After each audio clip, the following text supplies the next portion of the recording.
जी तो नाज़रीन, कहा जा रहा है कि पाकिस्तान के सोशल मीडिया का सबसे बड़ा नाम इमरान रियाज खान, उनके बारे में एक बहुत बड़ी खबर है। कहा जा रहा है कि वो फैमिली के समेत अमेरिका शिफ्ट हो गए हैं। ये बात सच है या झूठ है, इसका पता चलाएंगे हम आज के प्रोग्राम में।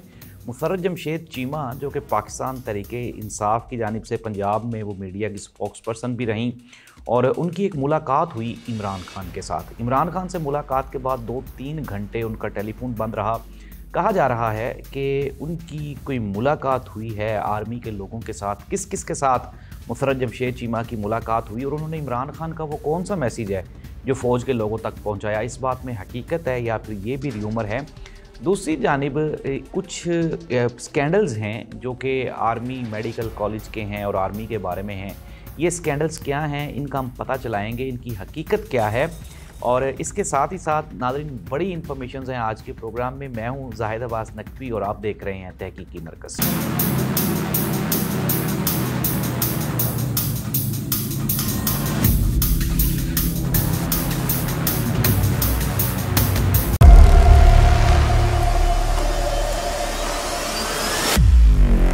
नाज़रीन, प्रोग्राम का बाकायदा आगाज़ करते हैं और प्रोग्राम के बाकायदा आगाज़ पे आज की सबसे बड़ी खबर, और ख़बर ये है कि इमरान रियाज खान के बारे में मुख्तलिफ लोगों के मुख्तलिफ र्यूमर्स थे।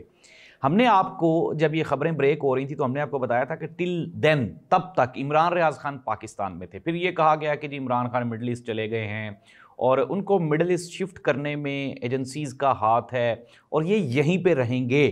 अच्छा, ये कहा जा रहा था कि ये मिडल ईस्ट में रहेंगे और यहीं पे बैठ के काम करेंगे, लेकिन अब ये मुस्तनद तरीन ज़राए की ख़बर है कि इमरान रियाज खान फैमिली समेत अमेरिका चले गए और अमेरिका में जाके उन्होंने कोई असाइलम के लिए वहाँ पे अप्लाई किया और उनको वो भी मिल गया है। कुछ लोगों के लिए ये ख़बर बड़ी अच्छी है और कुछ लोगों के लिए ये बड़ी दुख भरी दास्तान है, क्योंकि अब उनकी दुकानें बंद होने वाली। हमारे प्रोग्राम का फॉर्मेट है और हम झूठों पे अल्लाह की लानत करते हैं, फास्कीन पे, और इसी फॉर्मेट के तहत हम आदिल राजा का ये ट्वीट लेते हैं। ज़राए के मुताबिक पाकिस्तान से सेफ एग्ज़िट मिलने के बाद इमरान रियाज खान ने मस्कत अम्मान से बीमा फैमिली इमरजेंसी अमरीकी असाइलम वीज़ा अप्लाई किया, जो इनको मिल गया है। शुक्र है इमरान रियाज को अरशद शरीफ की तरह डीपोर्ट नहीं करवाया गया, वो अब महफूज हैं। अच्छा नाज़रीन, ये आदिल राजा का ये ट्वीट है। अब थोड़ा सा ना ज़रा चीज़ों को ट्राई टू अंडरस्टैंड। हम आपके सामने ये आदिल राजा का एक ट्वीट है जो इसने आज से 1 महीना पहले किया था, जब इमरान रियाज खान के बारे में मुख्तलिफ कंट्रोवर्सीज़ आ रही थी। आदिल राजा ने, ये नवाज़ नामी कोई अकाउंट था, बेनामी अकाउंट है, ये सारे के सारे रिलेटेड हैं आदिल राजा से। इससे एक ट्वीट हुआ था और उसमें यह कहा गया था कि इसको मिडल ईस्ट में रखा जाएगा, जहाँ की लोकल एजेंसियाँ पाक आर्मी के साथ ताउन करती हैं, जहाँ से आफ्ताब इकबाल को अगवा किया गया था, क्योंकि इमरान रियाज की फॉलोइंग ज़्यादातर सादे और मेहनतकश लोगों की है। इस तरह से एक और अकाउंट है सोशल मीडिया पे, एक्स पे, जमहूर जिंदाबाद के नाम से। It is also related to Adil Raja team और ये भी इन्हीं का साथी है। आखिरकार ब्रिगेडियर मंसूर ISPR वाले इमरान रियाज को पाकिस्तान से निकालने में कामयाब हो गए। कुछ अर्सा पहले इन्होंने इन ब्रिगेडियर साहब की वजह से बुशरा बीबी और अली अमीन गंडापुर वाली स्टोरी का जो है देखना ही होगा। इमरान रियाज खान मस्कत में बैठकर कंपनी पर तनकीद करते हैं या फिर कंपनी के लिए कुछ अच्छा बोलते हैं। अच्छा, अब मैं आपको थोड़ा सा बैकग्राउंड बता दूँ। ये जब इमरान रियाज खान वाली कंट्रोवर्सीज हुई थी तो ये जो सारी टीम है सोशल मीडिया की, इनको थरथल्ली पड़ गई थी। थरथल्ली पड़नी भी है, जाहिर सी बात है कि जब आपका एक competitor Imran Riaz Khan social media पे कंट्रोवर्शियल हो सकता है, एक पार्टी के साथ उसकी बहुत लॉयल्टी है पाकिस्तान तहरीक इंसाफ के साथ। आदिल राजा को मसला ये था कि इमरान रियाज खान अगर बाहर बैठेगा या कहीं पे बैठेगा तो वो तो ख़बरें देगा ना, उसके पास कुछ ना कुछ हक़ाइक़ भी होंगे, ख़बरें भी होंगे, सोर्सेज भी होंगे। आदिल राजा के पास कुछ भी नहीं है और आदिल राजा को ये खौफ था कि इमरान रियाज खान जब बाहर बैठ के प्रोग्राम करेगा तो ओवरसीज़ पाकिस्तानी जिनसे ये चूना लगा के पैसे 2 नंबरी करता है, तो वो इसके पैसे ख़त्म हो जाएंगे, इसके डॉलर्स में कमी आ जाएगी। इन्होंने ये क्या किया, पहले इन्होंने एक ना सोशल मीडिया पे एक र्यूमर्स दौड़े, इमरान रियाज खान को गोलियां लगी हैं और इमरान रियाज खान बॉर्डर से बहुत मुश्किल वापस आए हैं और इमरान रियाज खान को गिरफ़्तार कर लिया गया है। ये इनकी तरफ से एक स्टोरी बनाएगी, लेकिन हमने आपको तब भी खबर दी थी कि ऐसी कोई बात भी नहीं है। और फिर आपने देखा इसके साथ ही साथ इसने आफ्ताब इकबाल वाला भी एक ट्वीट किया हुआ है और आफ्ताब इकबाल की स्टोरी भी हमने आपको सुनाई थी कि आफ्ताब इकबाल बिल्कुल भी गिरफ्तार नहीं हुए थे और अल्हम्दुलिल्लाह हमारी वो खबर 100% दुरुस्त हुई थी और आफ्ताब इकबाल रात को अपने घर चले गए थे। अच्छा, अब जो खबरें हैं, अब चूंकि इमरान रियाज खान मुल्क से बाहर चले गए, अमेरिका चले गए, अब ये जो आदिल राजा साहब हैं, पहले तो आपस का इनका वैर था इमरान रियाज खान साहब के साथ। अब क्या कर रहे हैं, शुक्र अल्हम्दुलिल्लाह, अल्लाह का शुक्र है कि वो डीपोर्ट नहीं हुए। पहले तो कह रहे थे एजेंसियां इनको लेके गई हैं। अगर इनको एजेंसियां लेकर गई थी तो फिर उन्होंने डीपोर्ट क्यों करवाना था?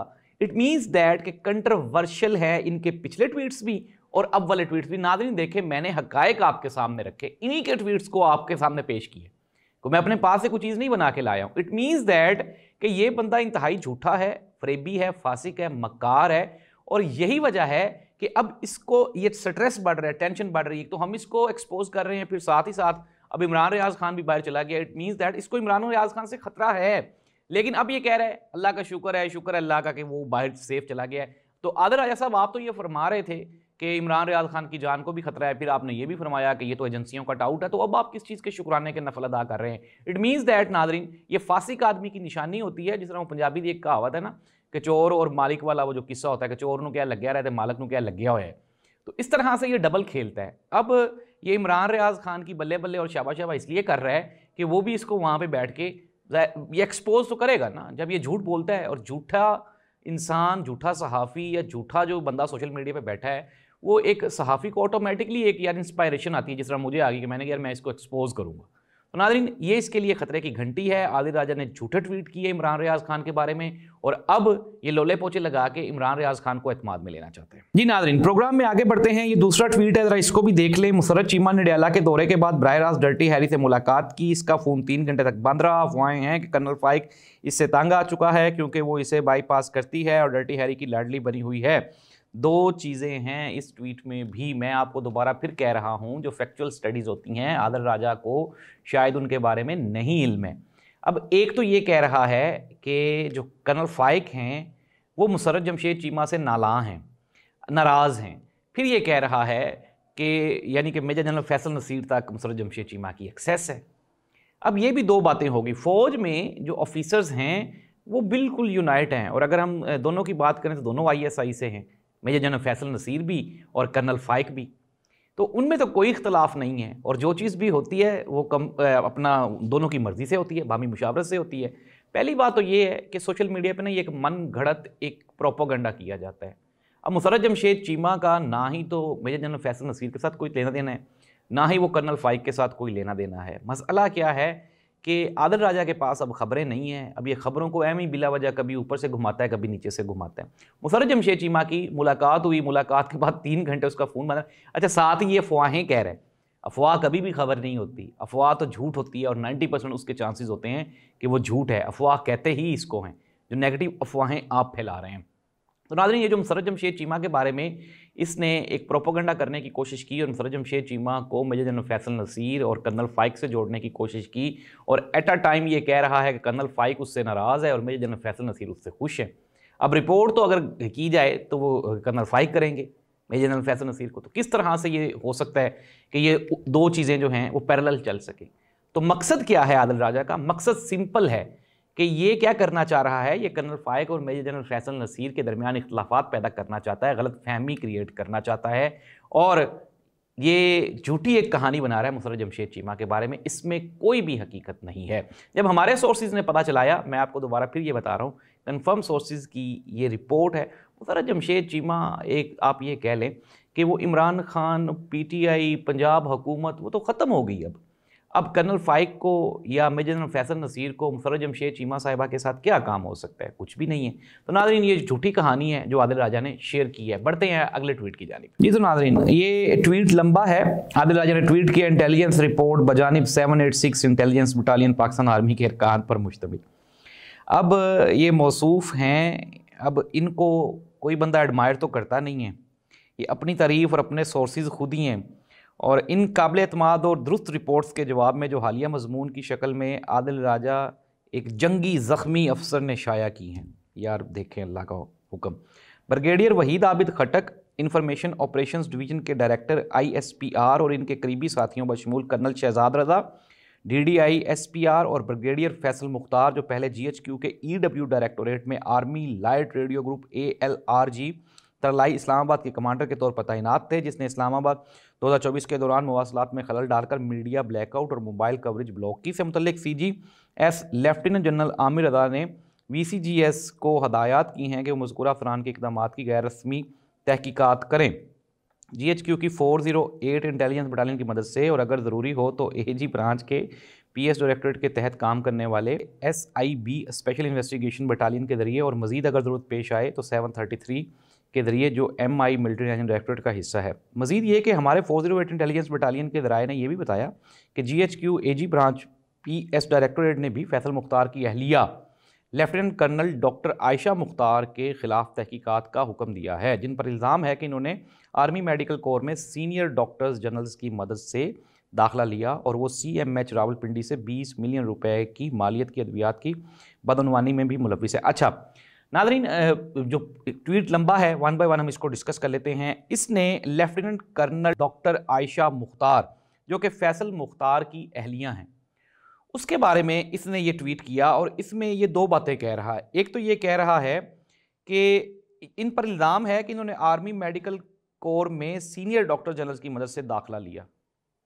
नादरीन, आप मैं हम सब लोग जानते हैं कि जब कोई भी बंदा कैप्टन डॉक्टर बनता है तो 5 इयर्स का MBBS है, फिर उसके बाद हाउस जॉब है, फिर उसके बाद आपकी प्रैक्टिस होती है, फिर कैप्टन से जब आप लेफ्टिनेंट कर्नल के ओहदे तक 14 से 15 साल का एक अरसा लगता है। ये एक डिपार्टमेंटल प्रमोशन होती है। हमने ये जो lieutenant colonel doctor Ayesha Mukhtar हैं और ये जो फैसल मुख्तार साहब हैं, जब हमने इनके बारे में हमारे जो सोर्सेज हैं आर्मी में, हमारे जो सीनियर दोस्त हैं, हमने जब उनसे पता किया तो वो हैरान हुए। उन्होंने कहा यार हमारे इल्म में तो इस तरह की कोई भी जो है वो करप्शन नहीं है। इसमें ये कह रहा है कि कोई उन्होंने कोई मेडिसन 20 मिलियन रुपए की मालियत की बदअनवानी भी है और CMH रावलपिंडी की। अगर इस तरह की कोई इंक्वायरी हो रही है CMH रावलपिंडी में तो इसका अंदाज़ा या इसका इल्म तो तमाम आर्मी ऑफिसर्स को होना चाहिए था, और कुछ नहीं तो ये जो कर्नल साहब के जो हल्का अहबाब है उनमें तो कम से कम लोगों को पता होना चाहिए था कि यार इस तरह की कोई इंक्वायरी हो रही है। तो नादरीन, जब हमने ये पता चलवाया कि आया कि क्या वाकई ही इस तरह की कोई 20 मिलियन की कोई करप्शन हुई या नहीं हुई, और ये जो lieutenant colonel doctor Ayesha Mukhtar हैं क्या वाकई ही ये किसी इस तरह की करप्शन में इन्वॉल्व थी, तो इसका जवाब हमें हमारे सोर्सेज, रिसर्च और हमारे जो रेफरेंसेस हैं आर्मी में जो रिटायर्ड ऑफिसर्स हैं उनसे जब हमने पता करवाया तो बिल्कुल भी इस तरह की कोई भी इंक्वायरी नहीं हो रही। ये पता नहीं। अच्छा, अब इसमें एक इसने लंबा जो है वो ट्वीट किया है और मैंने आपको एक बात बताई कि ये मेजर रिटायर्ड है, इसको आर्मी की मुख्तलिफ बटालियंस, इसको ग्रुप्स, MI, ISI, इसको ये सारी गेम आती है क्योंकि इसको इन्फॉर्मेशन है। अब इस इन्फॉर्मेशन में ये नहीं समझ लग रही कि ये कहना क्या चाह रहा है। अच्छा नाज़रीन, मुख्तसर करते हैं और मैं आपको ये जवाब दे देता हूँ कि जब हमने पता चलाया तो ये जो lieutenant colonel doctor Ayesha Mukhtar हैं और ये जो PS डायरेक्टोरेट फैसल मुख्तार साहब हैं, ये दोनों, इनके बारे में किसी किस्म की कोई इंक्वायरी नहीं है। ये बेबुनियाद और मन घड़त प्रोपोगेंडा है और बिल्कुल ये जो दोनों मियाँ बीवी हैं इनका ट्रैक रिकॉर्ड बिल्कुल नीट एंड क्लीन है और वो अपनी जॉब कर रहे हैं। अच्छा, अब ट्वीट के दूसरे हिस्से में अब अगर हम इसका जो नीचे वाला हिस्सा है वो भी देख लें कि ये GHQ MS ब्रांच ने तमाम मिलिट्री कॉलेज जहलम से फारगुल तहसील अफसरान के तरीक़ों का जायज़ा लेने की भी हदायत की है। मिलिट्री कॉलेज जहलम के जो अफसरान हैं उनकी भी डिग्रियों पे, उनकी भी सलाहियत पे मौसूफ आदिल राजा साहब वो शक कर रहे हैं और ये कह रहे हैं कि जायज़ा लेने की कोशिश की। मैं दोबारा फिर कह रहा हूँ, आदिल राजा साहब यहाँ पे मौजूद नहीं है, ठीक है। ये फासिक इंसान है, झूठा कहानी बनाने वाला ड्रामेबाज आदमी है और ड्रामा ये बड़ा अच्छा करता है। मैंने कहा ना, स्क्रिप्ट बहुत अच्छा लिखता है। अब मिलिट्री को कभी ये जनरल आसिम मुनीर साहब को कहता है कि उनके कॉलेज के बारे में, फिर कभी कहता है लॉन्ग कोर्स के बारे में, फिर उसके बाद ये जो कहता है मिलिट्री कॉलेज जहलम के बारे में।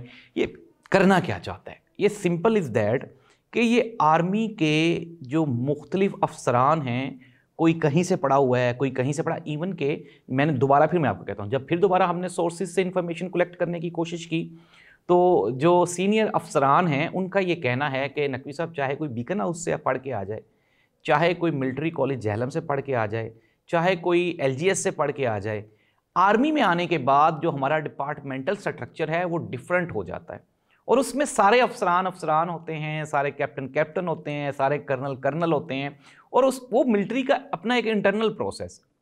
नाज़रीन, मैंने आपके सामने ये फैक्ट्स रखे, ये जो इसने ऊपर इतनी बड़ी तमहीद बांधी है आम लोगों को इंगेज करने के लिए या इम्प्रेस करने के लिए, उसमें कोई हकीकत नहीं है। फिर दोबारा मैं कह रहा हूं, अब होता क्या है, अमूमन जो मदारी होता है ना, मदारी हमने देखा है वो तमाशा कर रहा होता है, उसने 10-12 पटारियाँ रखी होती हैं और वो आवाम को खड़ा करके कहता है मैं इसमें से ये निकालूंगा, ये निकालूंगा, ये निकालूंगा। वो लोग बेचारे 45 मिनट खड़े रहते हैं, 46वें मिनट में वो एक छोटा सा न्योला निकाल के वो मदारी अपना खेल ख़त्म कर देता है। इस भाई साहब ने ये जो 40 मिनट का ट्वीट किया है या मजमून लिखा है, पहली बात मैं आपको कई मरतबा ये बता चुका हूँ कि he is not a journalist, इसका कोई बैकग्राउंड भी नहीं है, इसकी कोई मीडिया स्टडीज़ भी नहीं है, जर्नलिज्म के साथ इसका कोई कंसर्न लेना देना भी नहीं, लेकिन इसके बावजूद भी ये कोशिश करता है सहाफ़ी बनने की, कोई राइटर बनने की, मुसन्निफ़ बनने की, और अपनी तरफ से बहुत बड़ा इन्वेस्टिगेटिव जर्नलिस्ट बनना चाहता है। नाज़रीन, ISI दुनिया की बेहतरीन इंटेलिजेंस एजेंसी है, पाकिस्तान की आर्मी मजबूत तरीन आर्मी है। पाकिस्तान की आर्मी में देखें डिपार्टमेंटल इश्यूज़ हो सकते हैं, इंटरनल डिपार्टमेंटल इश्यूज़ हर जगह पे होते हैं, उनकी इंक्वायरीज़ होती हैं और उनके रिजल्ट आपके सामने आते हैं।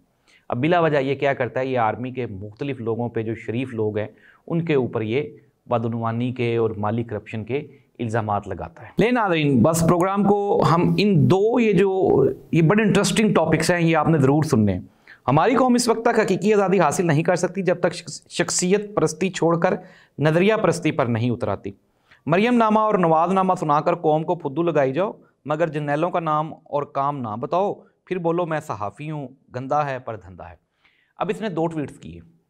एक ट्वीट तो इसने हमारे बारे में किया, जिस तरह हम लोग कहते हैं कि यार ना देखें, जो बंदा पॉलिटिकली आप किसी पर भी कोई एतराज़ कर सकते हैं, जो सहाफ़ी की जिम्मेदारी ये है कि अगर कोई बंदा अच्छा काम कर रहा हो, अनडाउटेडली कल हमने देखा कि सिंध और पंजाब का वो जो ताजरान थे सिंध के, उन्होंने कहा जी हमें मरियम नवाज़ दे दें, उसके ऊपर पीपल्स पार्टी ने एतराज़ भी किया। इट मीन्स दैट आपको ये मानना होगा ब्यूरोक्रेसी में हमारे दोस्त अहबाब हैं, और वो दोस्त अहबाब हमें बताते हैं कि Maryam Nawaz is doing a fabulous job, एक बेहतरीन काम कर रही है वो ना, और पंजाब में एडमिनिस्ट्रेटर है वो, अच्छे काम जो करेगा उसको उसका क्रेडिट तो मिलना चाहिए, और जो बुरे काम करेगा हम उसको क्रिटिसाइज़ भी करते हैं।